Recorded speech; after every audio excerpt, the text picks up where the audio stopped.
Հայտարարությունը Հայաստանի Հանրապետության Սահմանադրությունը բոլոր քաղաքացիներին հավասար է համարում հայրենիքի առաջ իրենց պարտականությունները կատարելու։ Հիմա այս նախագծով պարզվում է, որ 20 միլիոն դրամ ունեցողը մեկ ամսով է կարողանում պարտականությունը կատարել, մյուս քաղաքացիները 24 ամիս պետք է ծառայությունը իրականացնեն խիստ անարդարությունը, որ հաստատվելու է։ Իրականում սահմանադրությունն է, որ սահմանադրության հստակ կետերն են ոտնահարվելու։ Եվ այս առումով այն բոլոր հիմնավորումները, որ կան, որևէ արդարացում չկա, հիմնավորում թե մեկը հարուստներ երեխաները չեն ծառայում, ուրեմն ընդունում են, որ փողով բանակից ազատվում են, բայց 7 տարի ինչ էին անում։ Սա ուղղակի խայտարակություն է, դարձնում են աղքատների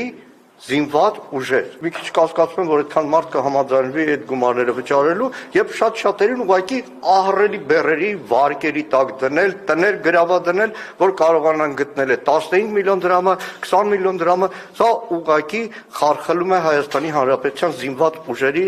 կազմավորման անկյունաքարային են բոլոր նորմերը, որը մինչև